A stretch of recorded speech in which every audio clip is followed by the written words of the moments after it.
Section 3. Satyaki said, "Even as a man's heart he, so doth he speak.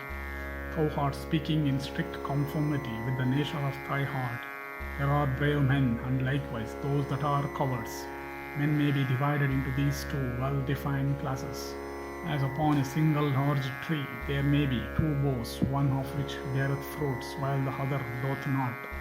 So from the self-same line of progenitors may spring persons that are imbecile, as well as those that are endowed with great strength. O thou, bearing the sign of a plough on thy banner, I do not in sooth condemn the words thou hast spoken, but I simply condemn those, O son of Madhu, who are listening to thy words. How indeed can he who unblushingly dares attach even the slightest blame in the virtuous king Yudhishthira be permitted to speak at all in the midst of the assembly?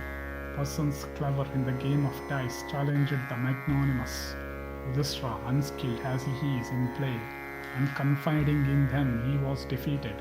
Can such persons be said to have virtuously won the game?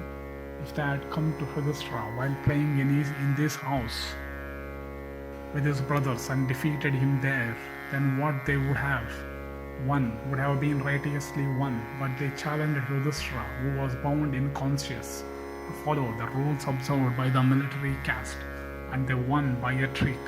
What is there in this conduct of theirs that is righteous?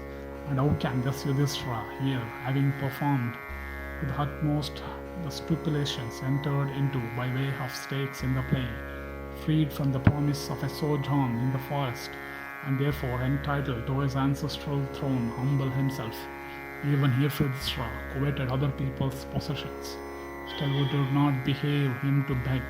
How can they be said to be righteous and not intent on usurping the throne when, although the Pandavas have lived out their sojourn of concealment unrecognized, they still say that the latter had been recognized? They were besought by Bhishma and the magnanimous Drona, but they would not yet consent to give back to the Pandavas the throne that belongs to them by right of birth. The means with which I would beseech them would be sharp arrows. I shall fight, and with a strong hand force them to prostrate themselves at the feet of the illustrious son of Kunti. If, however, they do not bow at the feet of the wise Yudhishthira, then they and their partitions must go to the regions of Yama. When Yudhana myself is enraged and resolved to fight, they, to be sure, are unequal to withstand his impetus, as mountains are unable to resist that of the thunderbolt. Who can withstand Arjuna in fight, or him who hath the discus for his weapon in battle, or myself as well? Who can withstand the unapproachable Bhima, and who, having regarded for his life, would come near the twin brothers who firmly grasp their bows and resemble the death-dealing Yama in intelligence? Who would approach Drishtadyumna, the sons of Drupada? Are these 5 sons of the Pandavas who have added luster to Draupadi's name, reveling their fathers in valor, equal to them in every respect and full of martial pride, or him of the powerful bow, Subhadra's son, irresistible by even the gods themselves, or Gada, or Pradyumna, or Samva, resembling Yama, or the thunderbolt, or fire? We shall slay Dhritarashtra's son and Sakuni and Karna in battle and place the Pandava on the throne. There is no sin in slaying them that are bent on slaying us, but to be a beggar before foes is both impious and infamous.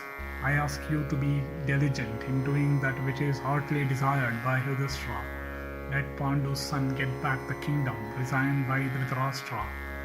Either Yudhishthira should get back his kingdom this very day, or all our enemies shall lie down on the earth, slain by me."